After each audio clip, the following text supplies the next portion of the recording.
Hi, I'm Lisa Schwartz, and as the president, it is my honor to welcome you to New Orleans and the 32nd Annual Folk Alliance International Conference. As part of our reconciliation process, Folk Alliance International starts all events with a land acknowledgement. The purpose of making this land acknowledgement in post-colonial society is to show respect for Indigenous peoples, to recognize their unique cultures and enduring relationship to the land, and to raise awareness about histories that are often suppressed or forgotten. Our Kansas City office is located on the traditional land of the Kansa and Osage nations, and we acknowledge that all of our activities and that of its North American member organizations take place on ancestral Indigenous lands. There are many, I don't know if the slide's up, we do have a slide, but there are many original nations who continue to call New Orleans home, including those Indigenous nations forced from their traditional lands and into Louisiana through colonial settlement.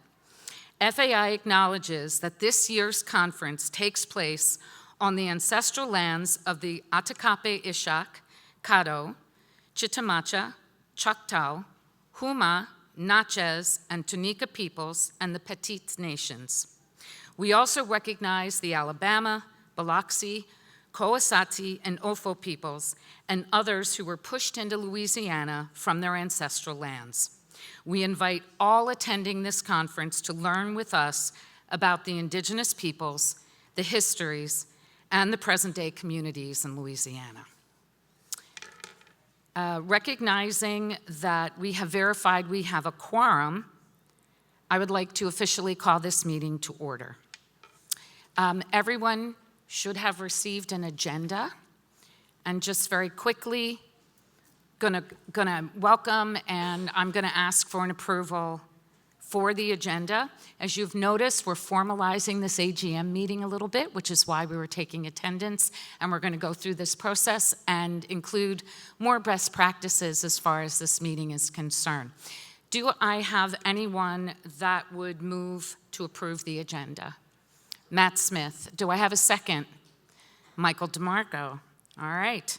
Motion is moved. Oh, I'm sorry. Any dissensions? Jeez, oh, Pete's. Any discussions? Any dissensions? This is so new up here. Anything? All right. All those in favor? Anyone opposed? Awesome. So moved. All right. So what I'd like to do is I'd like to have this incredible group of people here at the front stand up, please, because this is your board. And I would like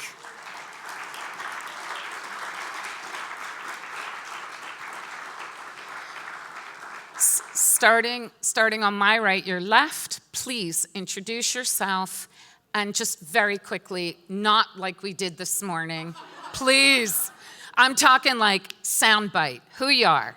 Susie again. I'm based in Portland, Oregon. I'm a booking agent at Ground Control Touring. Lindsay Gary, I'm based in Monterey, California, Paradigm. I'm an agent also. Hey, I'm Turquinio, based in Brooklyn. I'm the head of creative strategy at Spotlight. Rose Cousins, I'm a singer-songwriter based in Halifax. Chris Porter, Seattle-based. I work on a number of festivals around the country, most notably Art Music Week in the US. We're getting to ya. My name is Lou DeMarco, of Momentary Love Management, based in Columbus, Ohio.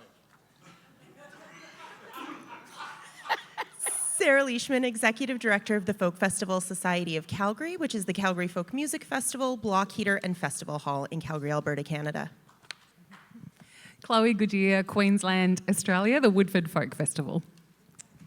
Ellen Stanley, I'm from Minneapolis, Minnesota, and I play music under the name Mother Banjo, host the Women Folk Radio Show on KFAI, and am owner and founder of EFS Publicity. Amy Rightnower Jacobs. I'm the co-founder and executive director of the Bluegrass Situation, BGS, artist manager, and I'm based in Los Angeles, California. I'm Matt the Electrician. I'm from Austin, Texas, and I'm the vice president of the board. I'm Dina McLeod. I'm the executive director of the Woody Guthrie Center in Tulsa, Oklahoma. I'm the secretary of the board. Thus, I have 2 pins.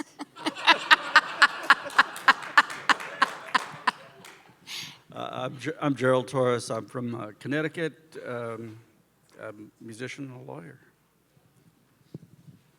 My name is Enrique Chi. I'm based out of Kansas City. I'm an artist, a leader of a band called Making Movies, and also the founder of a not-for-profit Art as Mentorship that does music education work as well as curate a festival. Gary Pachosa, Rounder Records in Nashville, Tennessee. I'm Laura Thomas, based in Austin, Texas, and I have a small booking agency, Combo Plate Booking. I'm Reed Wick from New Orleans. Welcome to my town. And I'm with the Recording Academy, and I'm also a musician here in New Orleans. My name's Elka Sharma. I'm the Executive Director of Folk Music Ontario, which is based out of Ottawa, Ontario in Canada, and I'm the Treasurer of the Board of Folk Alliance. Excellent. How about a round of applause for your board?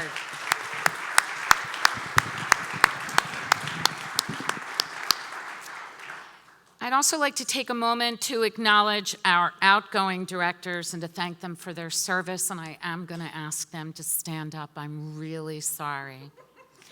Stand up. Matt Smith. Matt, let me tell you, Matt began his service in 2014, served 2 3-year terms. During his tenure, he served on the executive committee as at-large member and as board president for 2 years during the development of FAI's current strategic plan. In addition to roles on the programming, membership, and nominating committees, Matt also served as chair of the Regents Committee. Matt will be missed for his affable and diplomatic leadership style that he brought to everything that he did with the board. Thank you, Matt.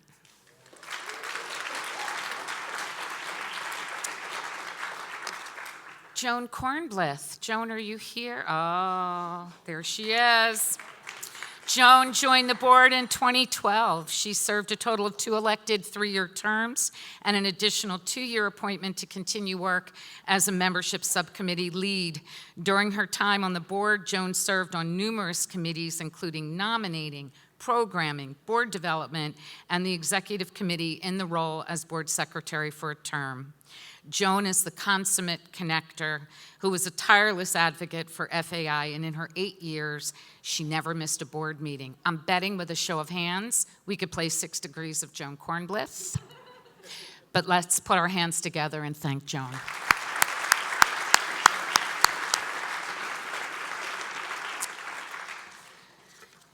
Gil Gastelum. Gil was appointed to the board and served from 2018 to 2020 in roles on 2 advocacy subcommittees, PRO and copyright, and travel and visas.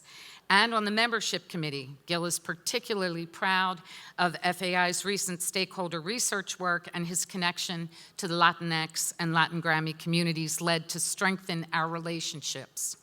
Gil will be continuing to serve in his professional capacity as a member of FAI's newly constituted Cultural Equity Advisory Committee. Thank you, Gil.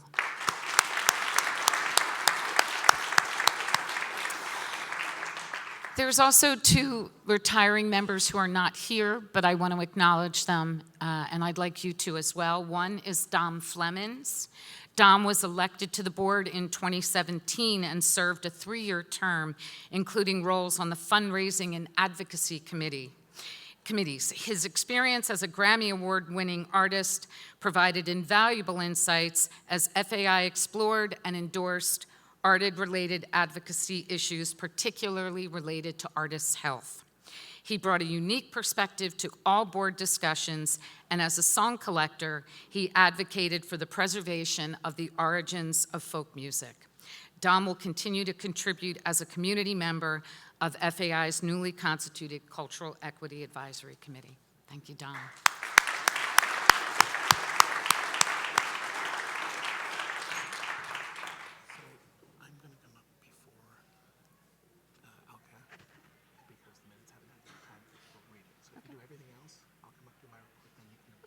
Brilliant. And last and absolutely not least, Denise Stiff. Denise was appointed to the board and served from 2018 to 2020. She held roles on the fundraising, programming, and membership committees. Denise's ambassador-like passion for FAI led to new industry awareness and participation with FAI, and her contributions to development strategies led to increased contributions through new board-led donor outreach. Thank you to Denise.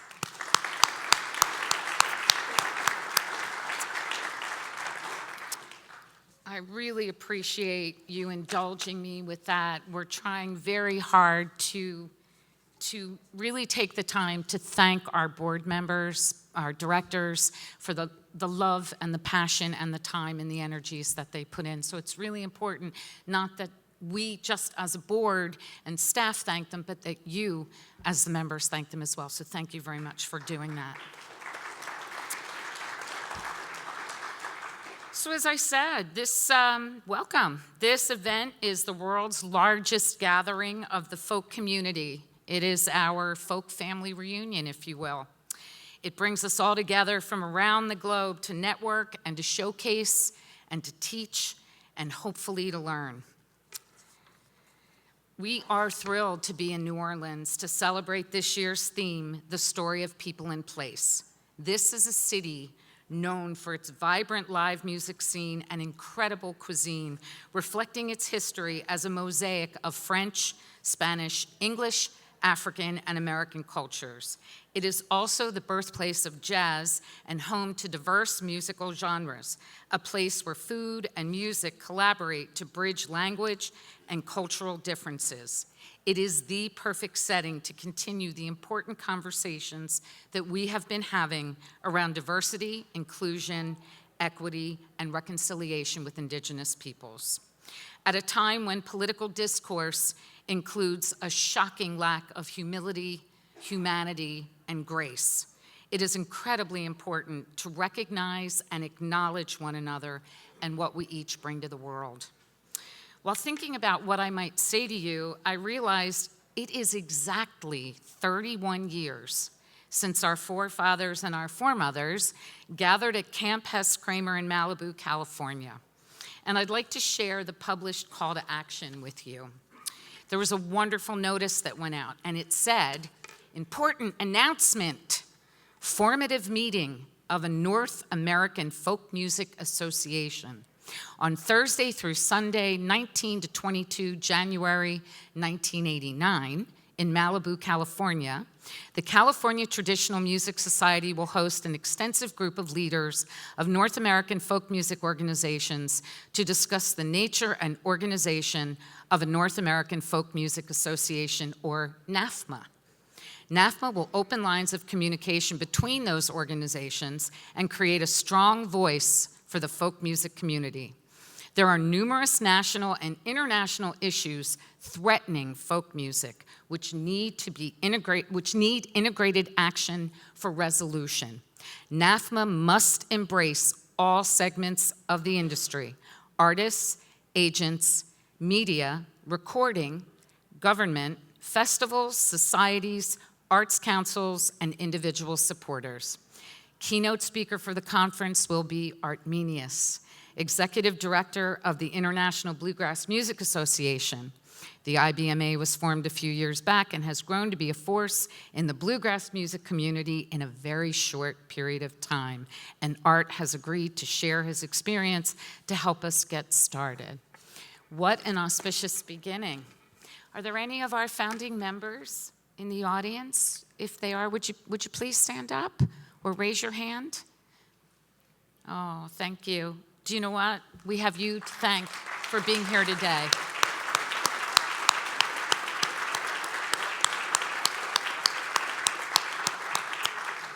From that very first gathering of folk enthusiasts in Malibu 31 years ago to today, much has changed in terms of the size and the scope and the impact of FAI, but our mission has never been more in focus. We have taken the passion-filled idealism of our founders and worked to build a strong, relevant board of directors who, together with our executive director, Angus Finnan, and his wonderful staff, work diligently to address a comprehensive strategic plan designed to increase our presence in the international community, raise the visibility of our organization's brand, create a strategy for membership retention, and build systems for a year-round organization. To better understand our community and to provide enhanced support, guidance, and resources for our members, we initiated the first phase of stakeholder research this year. Building on this research and our existing value statement, we are now convening a cultural equity task force to continue to educate ourselves so we may lead responsibly within the industry. To expand FAI's reach and impact, board members have been in attendance at events in London, Manchester, Ireland, Scotland, Wales, Finland, Prince Edward Island, Montreal, Ottawa, Toronto, Whitehorse, Boston, Minneapolis, Connecticut, North Carolina, Austin, and Nashville, to name a few. To build a strong and relevant board, we have passed a term limit policy and also initiated a referendum that was resoundingly passed by the members to increase the size of the nomination committee from 5 to 6 and to allow 3-seated board members to participate in this committee, thereby ensuring smoother succession planning. We live our mission every day to serve, strengthen, and engage the global folk music community through preservation, presentation, and promotion, and have focused on making fiscally responsible decisions to ensure not just growth, but sustainability. We work together, and we learn together. We fully recognize that as stewards of this organization, we still have much to do. Excuse me. So what I would like to do now is to see if any of our regional leaders are in the room. I just gave you a major shout out, Mr. Menius. Round of applause for Art Menius.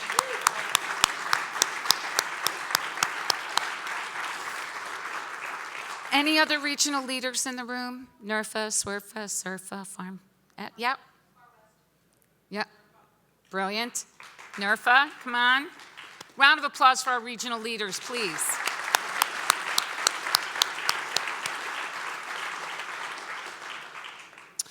I would like to thank our incredible staff led by Executive Director Angus Finnan. We are astounded by what they accomplish and how much they do to raise the bar, not just on this conference, but on the other 51 weeks of service to our community. Angus will be up in a bit to tell you about what he and his team have been doing for the past year. But in the meantime, I'd also like to thank the Louisiana Office of Cultural Development and the Atchafalaya National Heritage Area, Grassy Hill Entertainment, Berkeley Online, CD Baby, Louisiana Entertainment, Carrie Estrin, Folk Americana Roots Hall of Fame, and Green Copper for their generous support. And thank you all for your gracious attention. I wish you an incredible conference, one filled with connections, reconnections, and discovery. Right now, Angus, I'd like to invite Angus Finnan to join us.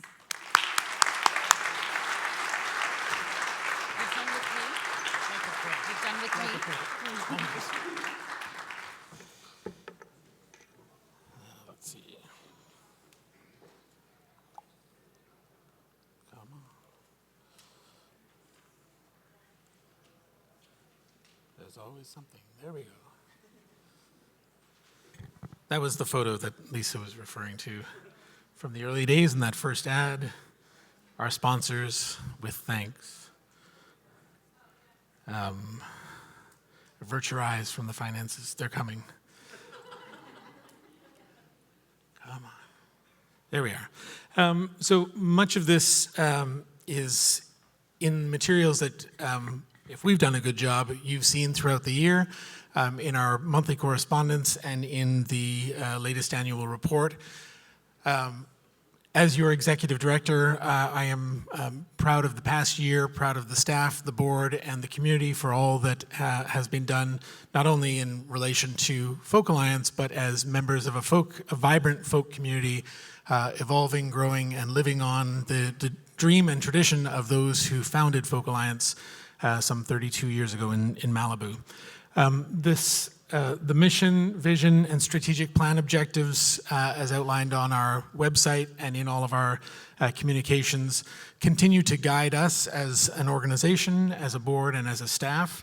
And we are thrilled to do that on a daily basis. There are lots of behind-the-scenes things that happen year-round that aren't related directly to the conference, and I'd like to share a few of those.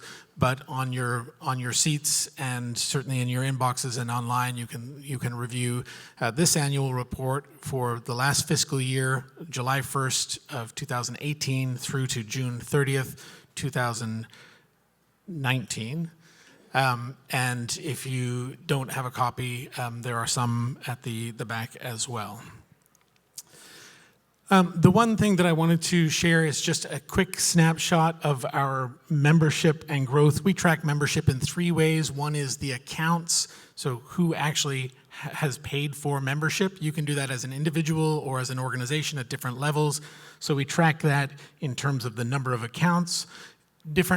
By our bylaws, different accounts have different weighted votes. So a large organization has their ballot counts for a different weight, and a large organization also has a different number of sub-accounts. So we track them in three different ways: by accounts, by votes, and by reach, the number of people that are able to activate that membership.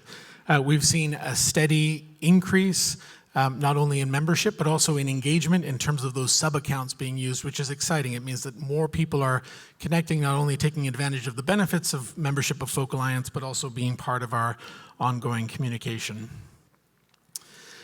Last year's conference, because this is an AGM, an annual general meeting of the membership, our AGM last year took place on the first day of the conference. So just a quick recap. Last year, we eclipsed all previous records and had 2,910 delegates come from 46 different countries, which is stunning.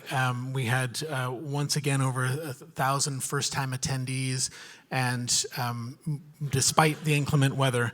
One of the things that we were challenged by 5 to 6 years ago was this impression that there weren't many presenters coming, and we suspected that that was not true, so we started tracking registration data more vigorously. We had 476 presenters in attendance last year. We've eclipsed that this year already.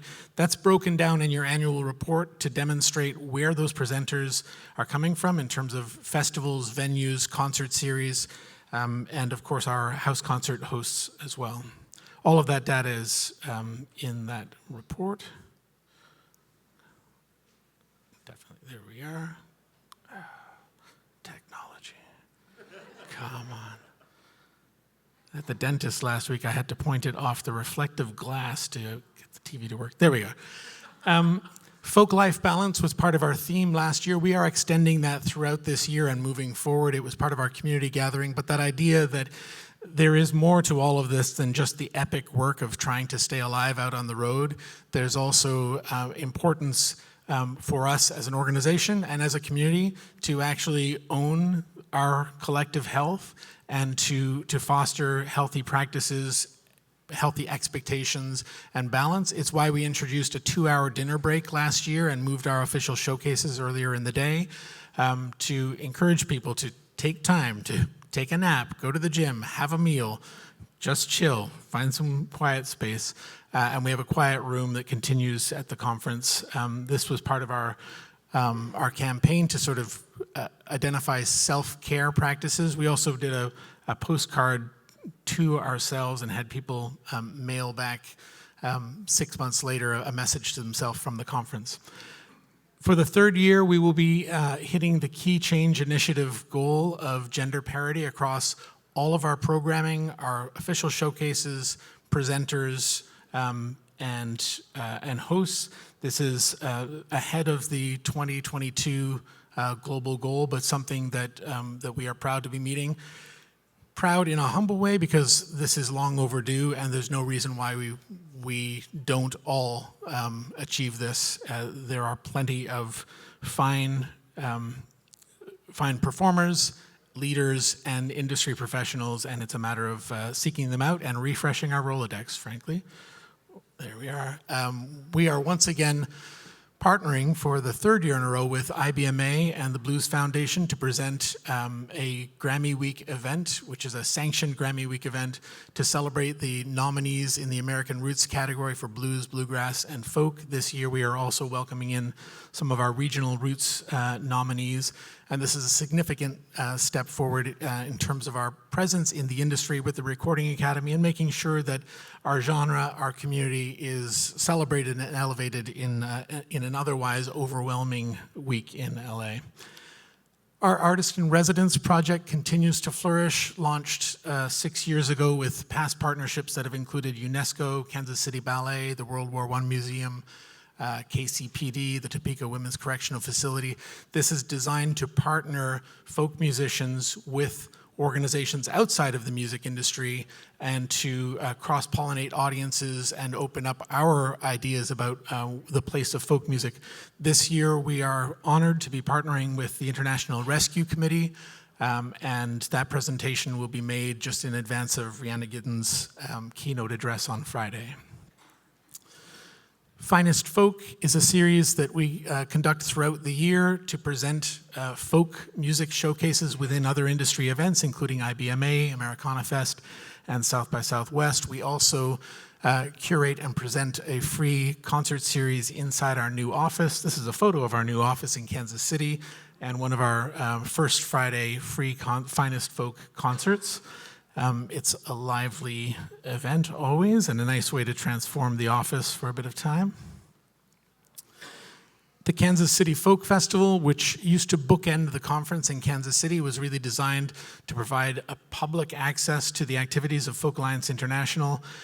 This year, for the first time, we separated that from the conference because we were in Montreal last February. So the Kansas City Folk Festival was presented in June as an outdoor donation-based public concert. It went off gangbusters despite the heat and was a nice way for our local committee to sort of earn their stripes, if you will, and get a bit of confidence under their feet. We are already, that committee is already preparing for the second public edition, the fifth ultimate edition of the Kansas City Folk Festival at the Guadalupe Center in Kansas City this coming Memorial Day weekend. Measuring Folk. You have likely seen these. They're on your seats at the back. They're available online, and they were sent out through email. We presented Michelle Conceição, our past board president and current program manager, was the lead author of this report and the chair of the research committee, which over 2 years engaged Slover Lynette to conduct stakeholder research of the folk music community, and there are some very interesting findings in there that continue to inform and reinforce some of the activities and guidance of the board around our strategic plan. The folk charts, so the NAC chart and the folk DJ chart, which has evolved and come under the administrative and financial responsibility of Folk Alliance as the folk chart, are maintained on a monthly basis, and that chart is evolving, again, built by Richard Gilman, who oversaw that chart for 20 years as a volunteer and retired several years ago. We had a local, an ad hoc committee chaired by Carrie Estrin, who took that chart on for a year before it finally migrated to Folk Alliance administration, and we're thrilled by being able to disseminate that chart more and once again promote the folk music genre in its broadest sense.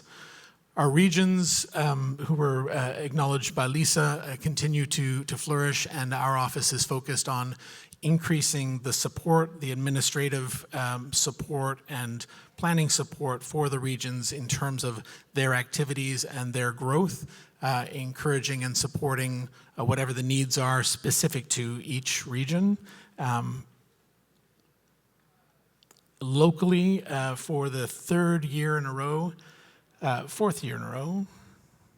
We have been awarded a Philly Award, which is a marketing award for the nonprofit sector.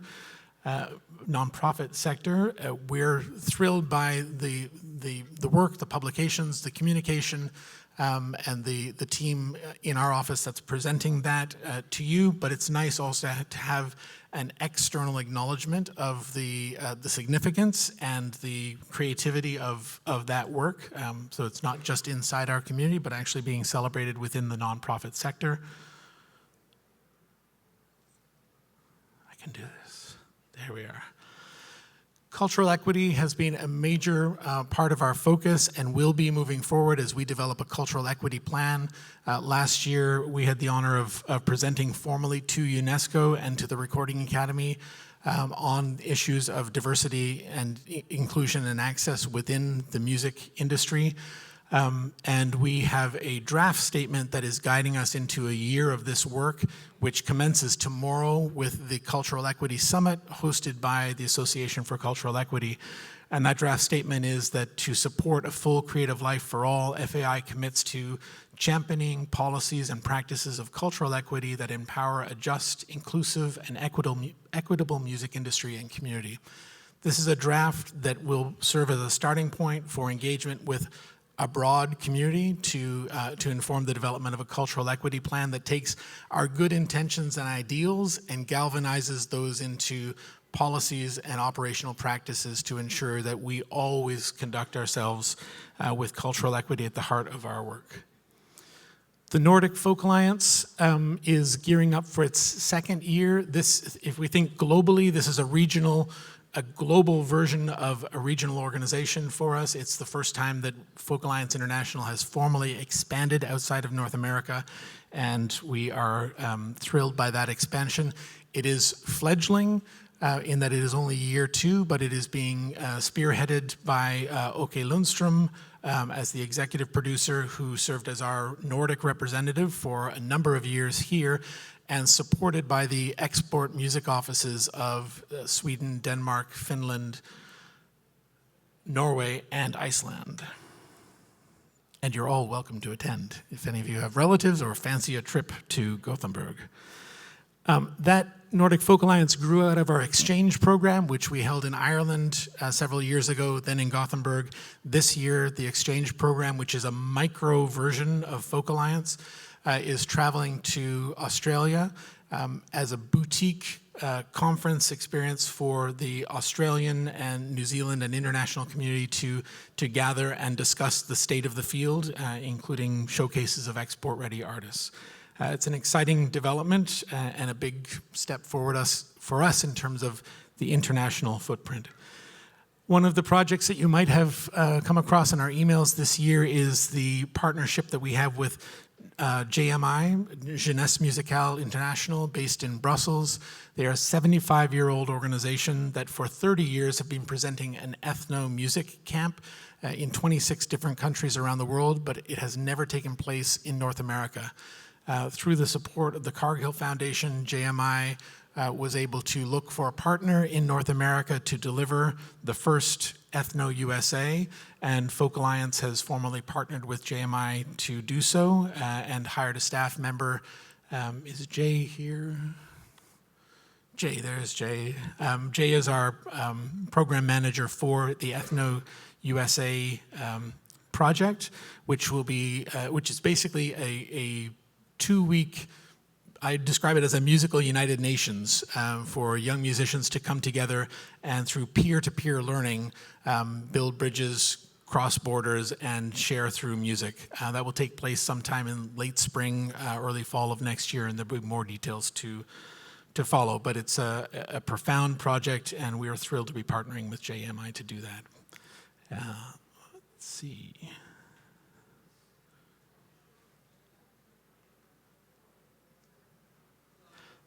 This is the brand you likely know to be the Folk Alliance brand and logo for the past decade plus, and it gives me great pleasure to reveal to you now the new logo and brand for Folk Alliance International moving forward.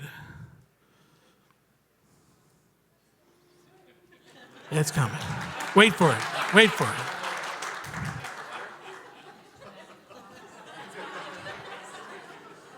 Come on.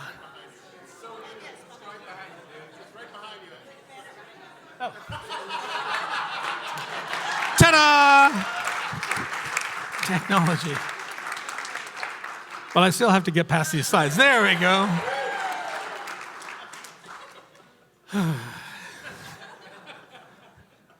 So this is a second version of the same brand, repositioned, but obviously taking the classic traditional F hole as the F for folk. We were looking for something that honored the traditional roots, but had a bit of contemporary swagger to it, and such is the new logo.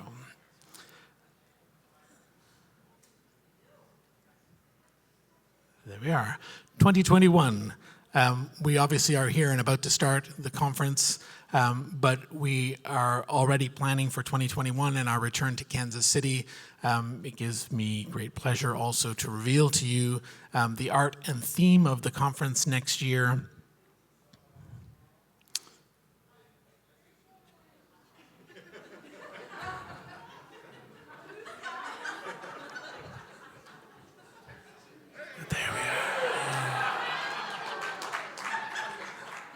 Oh, it's coming. There's more. So the theme is living traditions, and we will be looking at traditional music specifically in all of its iterations and migrations. This is a hand-stitched piece by our design intern, Fawn, and it's also a tip to that sense of tradition and the handmade folk traditions. It's also the 200th anniversary of Missouri, and this is the state bird and state flowering tree. And so all of that ties into a celebration of things in Missouri at that time as well. It's impossible to read this, but in your report and on the website is a thank you to all of the donors from last year. And certainly all of the donors for this year are up, and that will continue until the end of the year. I do want to make mention that 100% of the board and 100% of the staff are all donors to this organization, and as well as an ever-growing donor base. And we appreciate your support for all of the activities and the funds that helps us undertake. One of those includes a robust scholarship program that enables almost 150 artists and industry coming to Folk Alliance for the first time at no or reduced cost. So donations into those scholarship programs total over $100,000 in scholarship value, and it wouldn't happen without your support. Finally, the board of directors is here.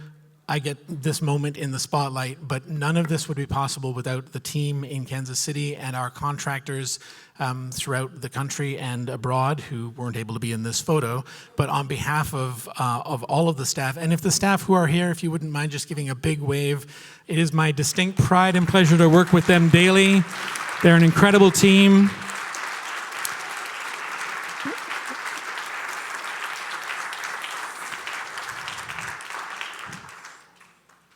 And that's it from me.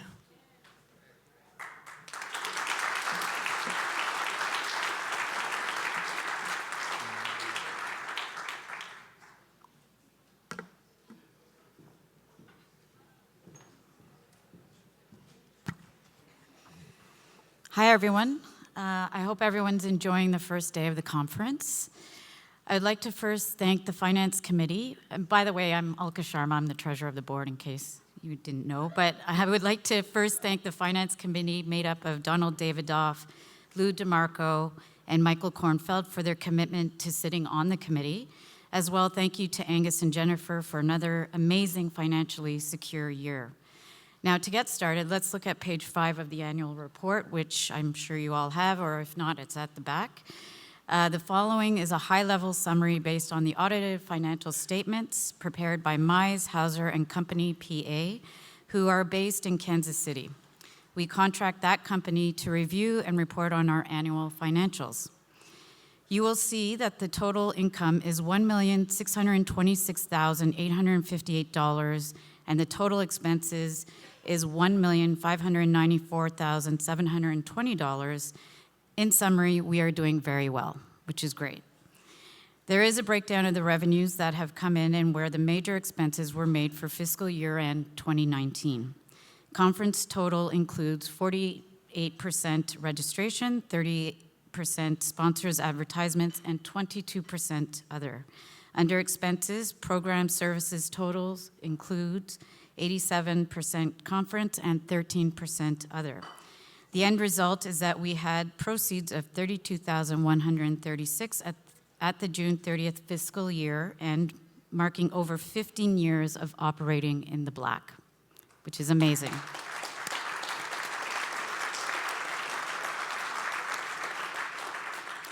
Those proceeds were added to our total net assets, which sit at $540,412. What that ultimately means is that we have 1/3 of our annual operating budget in the bank, which begs the question, how are we managing that reserve? Well, I'm here to tell you. Over the last few years, FAI sought to make tactical use of reserves to save and generate revenue. This included decisions related to cash expenditures versus financing, as well as transferring our funds into profit-earning accounts. For example, when relocating the office, FAI opted to pay cash up front rather than incur $88,000 interest over our lease term to finance the build-out of the office space. A few years ago, we moved much of our cash reserve to a money market account, earning around 1% interest. We recently repositioned our reserve and placed over 75% of it into a cash sweep account that earns around 2% interest. Overall, we are in really great shape and have a very positive current fiscal year underway. If any member would like a copy of the audited financials for fiscal year 2019, they are available by contacting the office at operations@folk.org.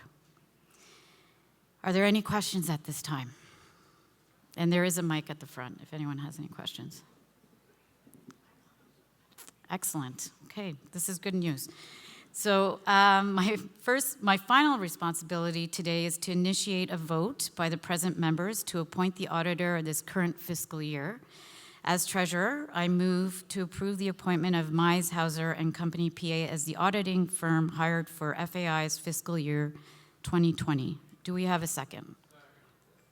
Arminius seconds. Any discussion? Can the voting members present a show of hands to indicate if you are in favor? Great. Opposed? Abstentions? And the motion carries. Great, thank you. And I just want to invite Lisa Schwartz to come back up just to also say a few words. Thank you.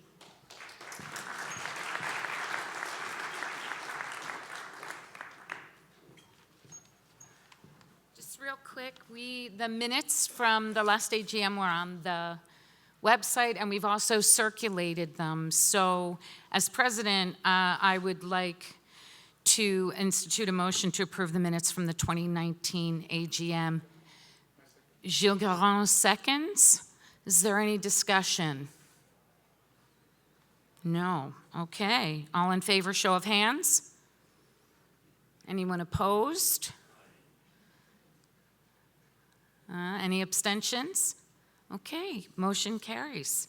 If anyone has any questions, concerns, anything it's critical path you think we should know, please don't hesitate to reach out. My email address is on the website, or reach out to the staff. We have a couple of minutes if there's something in particular that anyone wants to, if you'd like to stand up, please identify yourself for the minutes. Hi, I'm Patty Scott. I represent Enos.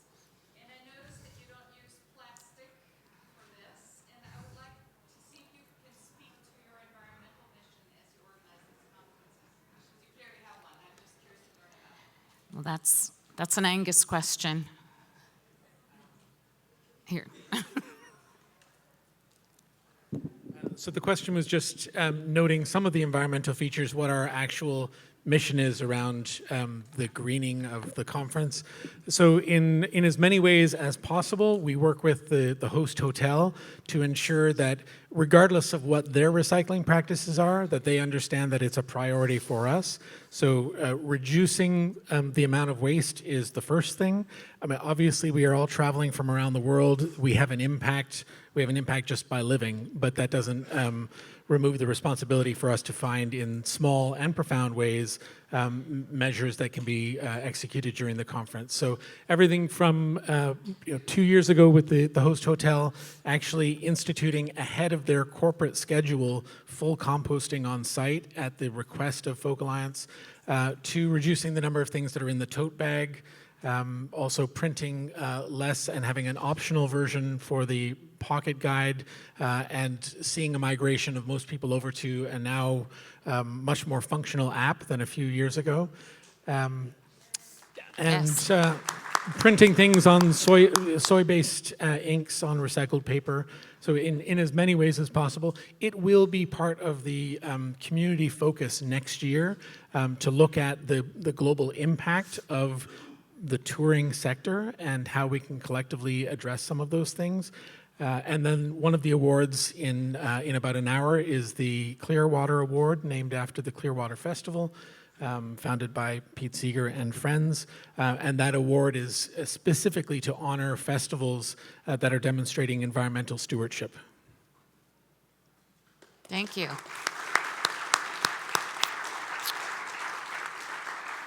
Any other questions, quick comments? Anything? All right.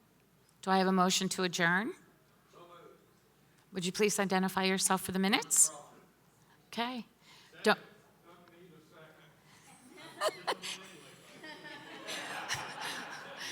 Don't need one, but Tim wants his name in the record. All right. We don't need discussion. I think we're all ready to move forth and enjoy one another's company. There is a reception. Thank you all for your attention. Thank you for your support.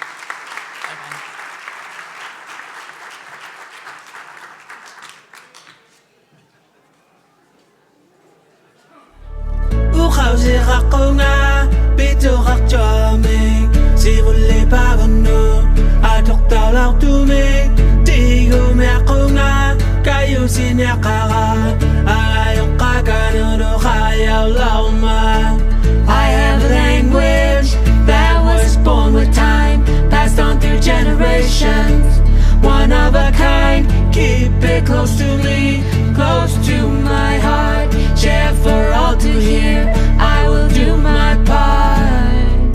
Upigoso bunga. I am proud. Ino ya ma. I am human. I am people. I am human. I am people.